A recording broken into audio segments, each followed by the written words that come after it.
পিতার সামনে, তার ভাইয়ের সামনে আসলে কথা বলা তো আমাদের জন্য কঠিনই।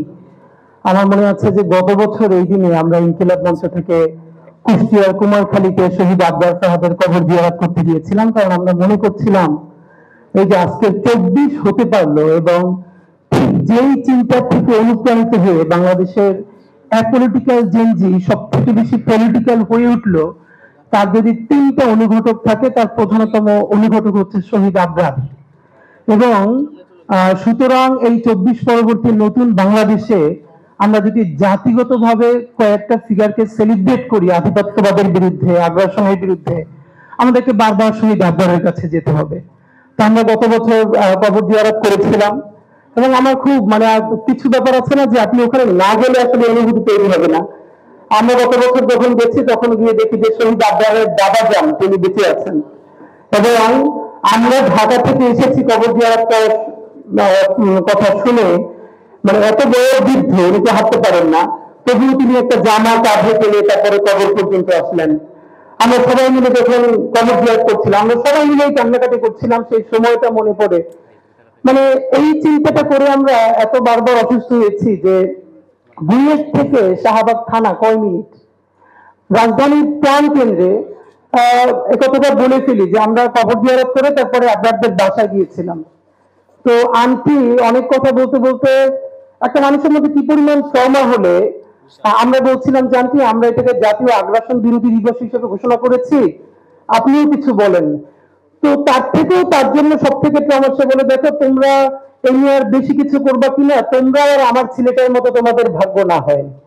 ওনার নিজের সন্তান হারানোর পর তখন উনি বলতেছেন যে একটা মানুষকে কেউ গুলি করে মেরে ফেলে, এটা একটা অবস্থা, 1 মিনিটের মধ্যে সে মরে যায়, 2 মিনিটের মধ্যে মরে যায়, সারা রাত ধরে পিটিয়ে পিটিয়ে খুঁচিয়ে খুঁচিয়ে, এবং সেটা কোথায়, কোনো অজপাড়া গ্রামে না, পুরো রাজধানীর বুকের মধ্যে, যেখানে আইন শৃঙ্খলা বাহিনী পৌঁছতে 1 মিনিট লাগে, সারা রাত ধরে তাকে পিটিয়ে হত্যা করা গেল।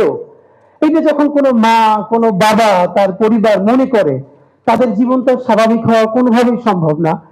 তা আমি নিজেকে অসম্ভব সম্মানিত এই অর্থে বোধ করেছি যে শহীদ আবরার সাহেবের পরের দিন যখন ঢাকা বিশ্ববিদ্যালয়ে যেদিন গায়েবানা জানাজা হলো, তখন ঢাকা বিশ্ববিদ্যালয়ের ছুটি চলছিল একটা। তো গায়েবানা জানাজার পরে আমাদের সকল ভাইয়ের, আমার মনে আছে যে সে গায়েবানা জানাজা তো আমাদের আক্তার পড়িয়েছিল, আক্তার আসবার কথা, নূর ভাই ওনারা ছিলেন। বুয়েটের দিকে যখন মিছিল নিয়ে যাওয়া হলো, সেই মিছিল বুয়েট প্রদক্ষিণ করে সর্বশেষ শাহবাগে গিয়ে শেষ হলো। আমার মনে আছে এই কথাটা আমি সেদিন সবচেয়ে তখন, এখন উনি একজন বাংলাদেশের ডিস্ট্রিক্ট জাজ, উনিও বাংলাদেশ মন্ত্রী, লেখালেখি অ্যাক্টিভিজম করবার কারণে অনেক সাফার করেছে। সেই মিছিল থেকে ফিরে গিয়ে ওনাকে আমি লিখেছিলাম যে সম্ভবত বাংলাদেশ আজকে একটা নতুন ফেজের মধ্যে ঢুকেছে, কারণ ঢাকা বিশ্ববিদ্যালয়ের ক্যাম্পাসে শহীদ আবরারের গায়েবানা জানাজার পরেই এই প্রথম এত বড় করে স্লোগান উঠেছিল, দিল্লি না ঢাকা, ঢাকা ঢাকা। এবং আমি খুব অবাক হচ্ছিলাম যে এই ঢাকা বিশ্ববিদ্যালয়, যেখানে ছাত্রলীগের রাম রাজত্বর থেকে অধিক যদি কিছু বলা থাকে, যেখানে আবরারকে পিটিয়ে শহীদ করে ফেলা হলো, সেই ক্যাম্পাসে আওয়ামী লীগের জামানায় চতুর্দৃষ্টিতে যখন হয়ে আছে চতুর্দিকে, ইন্ডিয়ান এম্বাসি থেকে শুরু করে সবাই যখন সজাগ, তখন ঢাকা বিশ্ববিদ্যালয় থেকে শুরু করে বিএটের ভাই বোনেরা সবাই মিলে যখন বলতে পারছে দিল্লি না ঢাকা, ঢাকা ঢাকা, তাহলে সম্ভবত এই ফেরাউসিনা রাজত্ব শত বছর ধরে টিকে থাকবে না ইনশাআল্লাহ, এবং সেটা টিকে থাকে নাই।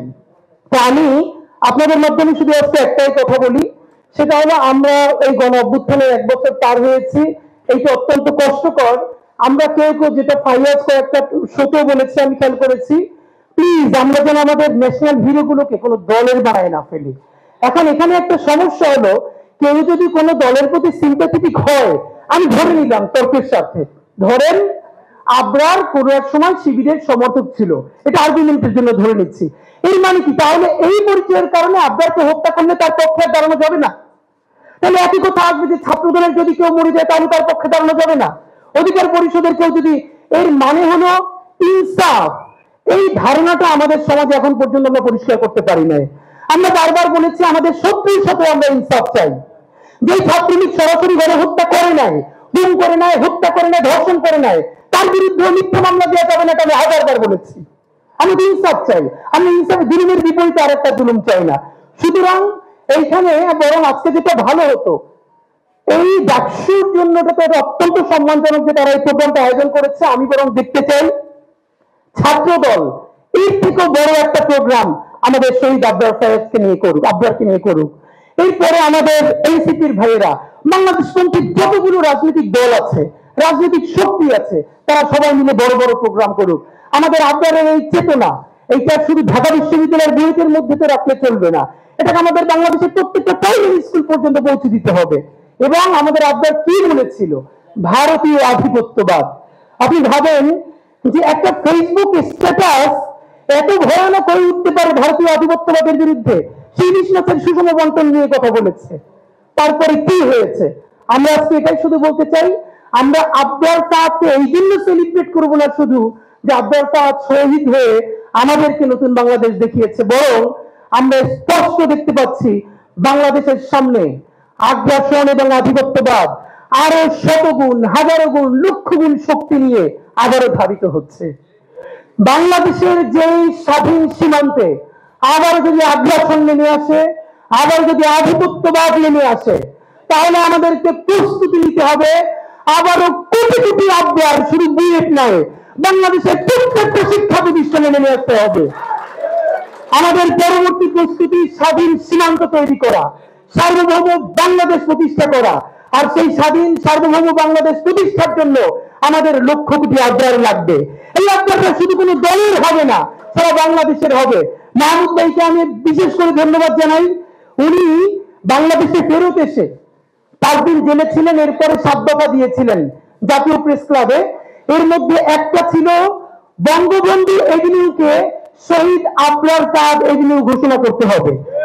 আমি সরকারকে অত্যন্ত একটা জায়গায় আমি তাদেরকে অভিনন্দন জানাচ্ছি, এবং তারা এটাকে অ্যাকনলেজ করেছেন, এবং রাষ্ট্রীয়ভাবে বঙ্গবন্ধু এভিনিউর বর্তমান নাম শহীদ আবরার সাহেব এভিনিউ।